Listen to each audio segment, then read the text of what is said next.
I'm Erica and I'm the studio coordinator at Halstead, and today I wanted to talk to you about adding pre-made findings to cuffs. So things like he/she's and charms and pendants and things like that.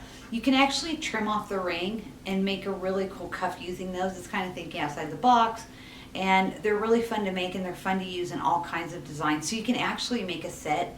If you were to choose a pendant or something, you can solder it onto a cuff link by just cutting off the ring and the jump ring. And you can add it, you can solder it onto a cuff and hang it from ear wires and stuff and make a complete set. So it's kind of fun to see. And if you don't have our latest catalog, you should check it out.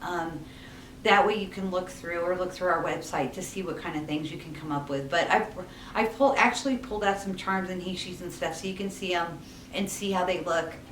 And anyway, let me show you. And then later on I will be soldering charms onto the cuff links. So anyway, if you look here, I've pulled a bunch of charms and stuff from our warehouse, and here we have just regular branches, and they look really good with some of our flower charms, and you can solder those on and then bend your cuff afterwards, and those look great together. You'd have to cut off this ring. And if you want to, if you can tuck it under, but you can also just trim off like the hole that's on this charm, that's on the branch charm. And also, if you want to make something smaller, you can use leaves and make something like this for your cuff, and that's pretty fun too. We also have these long branches. I just love these, and you can do branches. And let me see if I can get it closer so you can see it really well. But that one's really a nice branch. It has flowers and leaves on it, and that looks great on a cuff. And also, if you're into like celestial things, we have pendants with moons.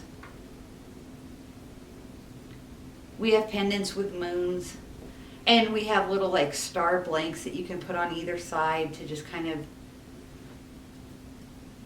make it a really fun celestial piece.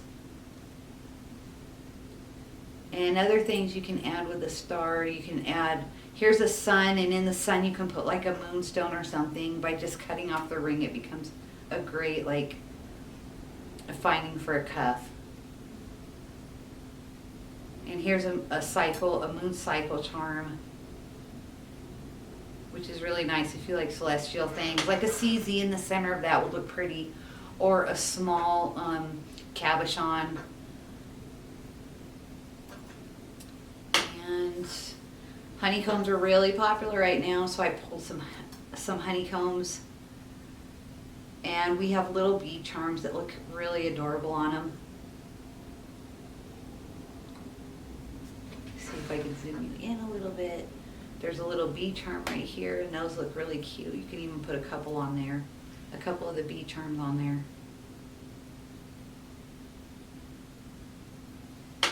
Or if you don't want to do that, we have just a charm with a bee, and I think this is a little brass bee on it.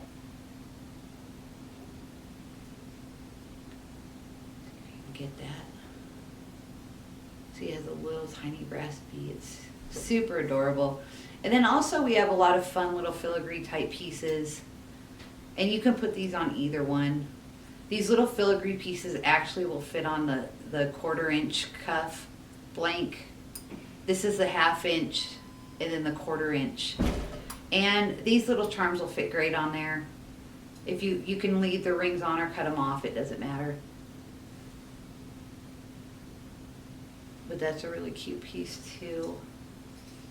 And then of course you can just decorate with he/she's. He/she's are fun. You can scatter them or add different sizes. We have multiples to choose from. So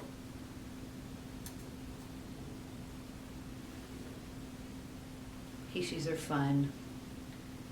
And so this just gives you some ideas of things that you can do. Look at our charm and pen section. And just remember, just remove your rings and file them off. And gosh, it opens up a whole world to just add these pre-made findings to your cuffs. And also you can do sets, like I said. So anyway, let me go ahead and solder together one, and I'll show you that how to do that. Okay, so I'm back. So I've decided to go ahead and do the rows and the branches on a 1/4 inch cuff. So what you first need to do is you need to go ahead and mark in the center of your cuff. This is 6 inches, so I just want to mark at the 3 inch spot. And that way I can see, I can get that row centered correctly. So use a permanent marker to mark a spot in your cuff. And you're gonna have a little prep work. So go ahead and take cutters, little wire cutters, and you wanna go ahead and cut that ring off.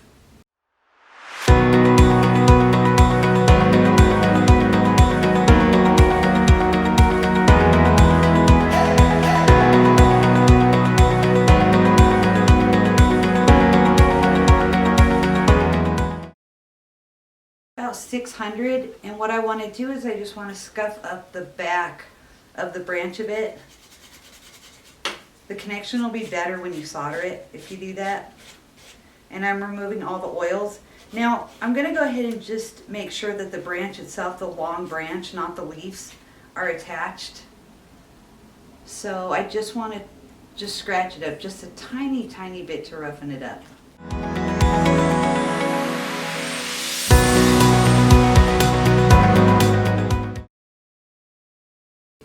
Now, I'm also going to scruff up either side of this cuff blank. Not much, just a bit, just to make sure it's clean. And then you want to leave that alone and don't touch it, or the oils from your finger will get back on it. Now to do the rows, I just want a flatter spot because like I said, it's domed a bit. So I just want it to be flat. So I'm going to do a figure 8 on my sandpaper. Pushing down from the top and the sides. And this will give it a better connection point.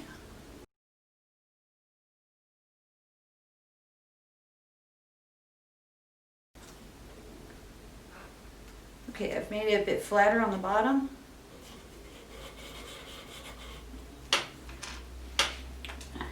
And now what I want to do is I'm going to go ahead over here to the soldering station, and I want to sweat solder these. If you don't know how to sweat solder, we have a great video that you can watch on how to sweat solder. I'll also show you here too. That goes a little bit more in depth. So I'm going to put all my pieces without touching the tops back on here.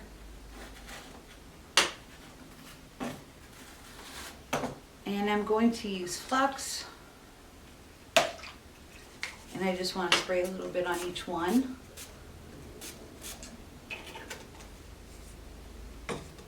Now go ahead and take medium solder and run it about every 10 millimeters along the branch itself. And this is for anything you're doing. Don't worry if it's not a branch or anything. For the flower, just to give you a general idea, you don't want to use too much, because it'll be more cleanup for you. So I'm using little pallium chips, so I'll put 2 over here. And then I'm gonna run the pallium chips on my branch. Everywhere I know that it's gonna touch and that it has a connection point, I'm gonna put it, but I don't wanna over flood it or I'm gonna have a lot of cleanup. So I'm not gonna use very much. Like I said, about every, I don't know, 5 to 10 millimeters, depending on the size of what you're using, of solder you're using.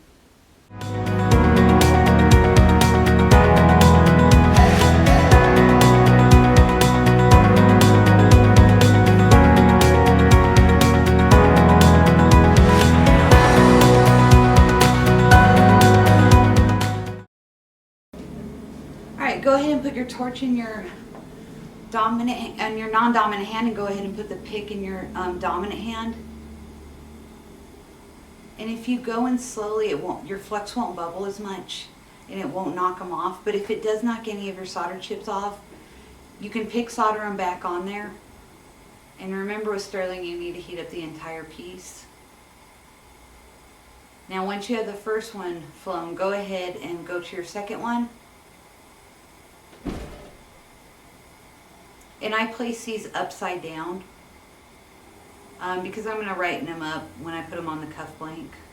Okay, now that one melted, and you want to you want to pull it off as soon as you can. You really just want them to melt and not completely flow yet. Okay, I'm done with those. So I'm going to put this aside. And now I'm going to prep the cuff blank. So I'm going to go ahead and put that up here, and I want the third hands to grab it as far away as possible. I just want it barely to touch in there, because the steel from the third hands will draw a lot of your heat away. So we don't want that to happen. Like I said, I'm going to heat this from underneath. So what you want to do is you want to flux it again. If your pieces got really dirty, go ahead and pickle them before you do this next step. And I'm going to use tweezers to put them right on top. And I'm laying it right down over that line that I had already made. Now you want to flip these upside down because of course you want the solder side down. And I want to make sure that the branch is tucked under the flower. And I want to make sure that the branch is also, because that's where I put my solder, I want to make sure it's along the entire thing and not hanging off on any side. I'm fine with the leaves hanging off because I didn't put solder on those intentionally. But I want to make sure that the main branch where I did put the solder is on there.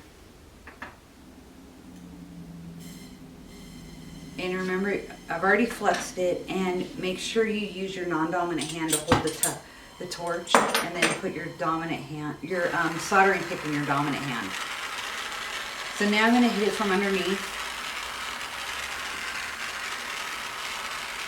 I'm going to let that bubble, that fluxy bubble, off. And you want to heat up your entire cuff blank. And then after about 5 or 6 passes, you can go ahead and start concentrating on the charms.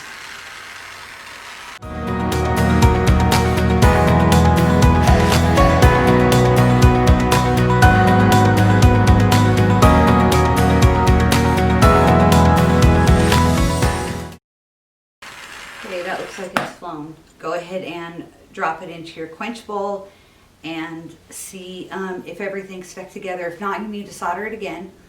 Sweat solder again. You should not have to add any solder at this point. Clean them again in the pickle bowl.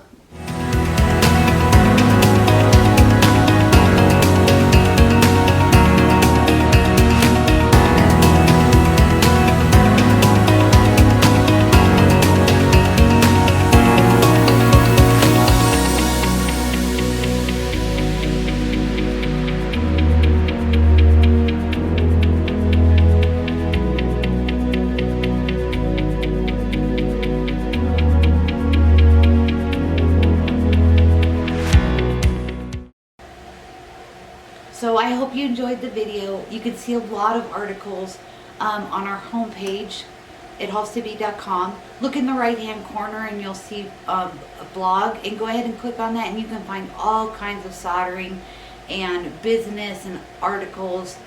And also you can check out our videos. We have a lot of soldering and how-to videos there. And thank you for watching. I hope you enjoyed it.